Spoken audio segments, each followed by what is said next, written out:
backup fighter for this one is going to be Tsarukyan, right? It's a bad decision for him. He has no chances. Like, first minutes of the fight, what he's gonna do? Go for the takedowns. Bro, come on. Today's episode is loaded. Ilia Topuria is taking massive heat online after personal issues somehow turned into partying and meme posting. Arman Tsarukyan fires back harder than ever. Justin Gaethje versus Paddy Pimblett has the whole community split. Tom Aspinall's medical report looks worse than anyone expected. Alex Pereira is facing backlash after knocking a sparring partner unconscious. Sean Strickland just dropped a wild rant targeting half the division, and someone at UFC Brazil might be updating their resume after a major fight leak. Before we dive in, tap the like button, let's get straight into it. Ilia Topuria is getting cooked online. Less than 2 weeks after telling everyone he needed time off for personal issues, his brother posted a video of him dancing, drinking, and celebrating. That alone annoyed people, but then Ilia took it further. This morning, he tweeted directly at Paddy Pimblett, "Hands up, chin down. Win your next fight," with a clip of a kid who looks like young Paddy getting hit. Fans instantly turned on him. Dozens of comments dragged him. "Thought you were going through something? He's avoiding Arman again. You don't get to make memes when you delayed 2 divisions. Act like a champion." And the divorce jokes came back heavy. That's what set everything on fire, because the second Ilia slipped, Arman Tsarukyan jumped in. Arman has been waiting for this window. In his newest interview, he basically exposed everything. He said the UFC told him months ago that Ilia versus Paddy was already the plan, a money fight, not a merit fight. According to him, they told his team that Paddy is the bigger star and that Arman winning would ruin the matchup. But the way Arman said it, there was zero filter. "I knew 4 or 5 months ago. They already set this up. They know I can beat everybody." Then he turned his attention to Paddy. Arman said that if he ever fought Pimblett, he wouldn't even go for a submission. He'd elbow him all day and all night to make his face bleed. He called him "that guy, I hate him," and then offered to fly out to Gaethje's camp to help Justin beat him. That's the thing about Arman. When he gets emotional, he doesn't hide it. And this is the angriest he's been since the Oliveira negotiations fell apart. Meanwhile, the UFC is dealing with a headache of their own after a major slip-up. UFC Brazil's X account accidentally posted a full matchup graphic announcing Max Holloway versus Charles Oliveira 2 for the BMF title at UFC 324. It stayed up long enough for screenshots to spread everywhere. Then it disappeared. Reporters started digging. According to Bloody Elbow, the fight was part of old internal planning. It was considered, discussed, and then scrapped. But someone forgot to delete the scheduled tweet. It fired automatically. One mistake, and suddenly the entire internet believed Max versus Oliveira was happening. Fans were furious when it turned out to be wrong. Because Holloway versus Oliveira for the BMF belt is violence. It's the exact type of chaos that belt represents. Instead, the card is headlined by Gaethje versus Pimblett, and the backlash hasn't slowed down. While that was happening, Tom Aspinall was dealing with something far more serious.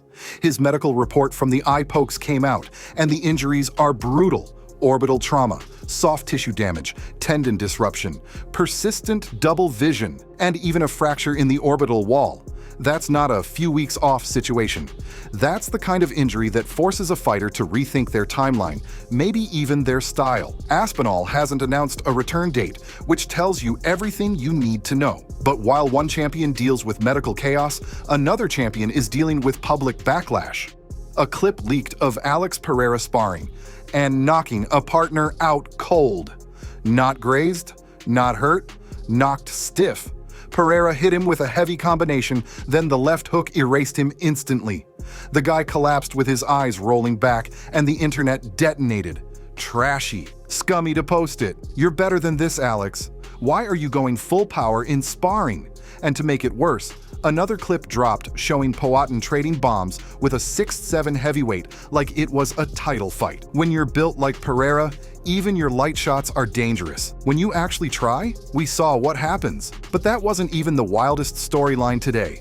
because Sean Strickland came back online and detonated half the division in a single rant. Sean Strickland jumped on Instagram and unloaded the kind of rant only he can produce.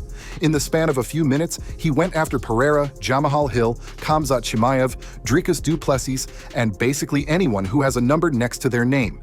He said Pereira got lucky, claims Alex is picking safe fights at light heavyweight, and even mocked his sparring clips by saying, "Poatin's out here murdering training partners but somehow didn't put me out. Funny how that works." Then he turned to Jamahal Hill, accusing him of talking like a gangster online, but fighting like a dude who learned MMA from YouTube.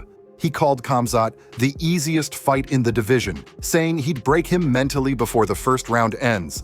And when it came to Dricus, Strickland didn't hold back. He said DDP got the belt off cardio and prayer and promised to end the feel-good story if they ever run it back.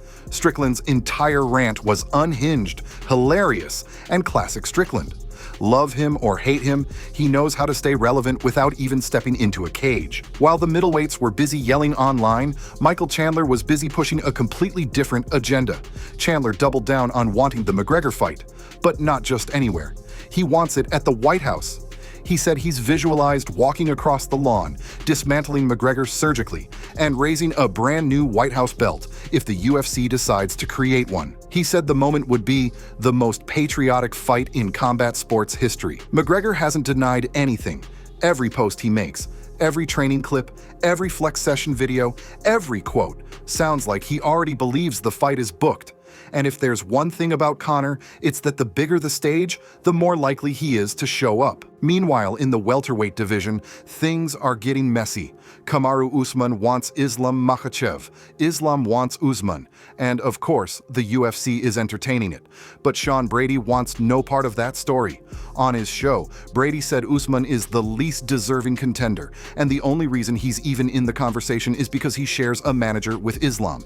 He argued that Michael Morales, undefeated 19-0, fresh off a massive win, deserves the title shot more than anyone. Brady said Shavkat needs to get back in the race, Ian Gary shouldn't leapfrog anyone with a single win, and that the idea of Islam versus Usman is straight-up BS. In other words, every division right now is in chaos. But out of everything happening this week, the biggest story still revolves around the interim lightweight title. Paddy Pimblett is somehow the betting favorite over Justin Gaethje, one of the most violent fighters in UFC history. Dean Thomas explained it perfectly. Paddy is tough, but he hasn't fought power like Gaethje's. He hasn't been inside that kind of chaos. And Dean, straight up said Paddy cannot take Gaethje down, cannot trade in the pocket, and will eventually have to stand and fight, which is where Gaethje thrives. But the real shocker, Dean said Gaethje is actually Paddy's best chance at winning a belt. Because if Paddy ever steps in with Ilia Topuria or Arman Tsarukyan, that fight ends fast, and probably ugly. Everything happening right now, the matchmaking choices, the injuries, the leaks, the memes, the trash talk, the heated interviews, it all leads to the same question. Is the UFC trying to build stars or trying to build champions? Because decisions like these don't happen by accident, and the fallout always shows you what direction the UFC wants the sport to go. If you enjoyed this episode, make sure to subscribe so you never miss a Fight Grid upload.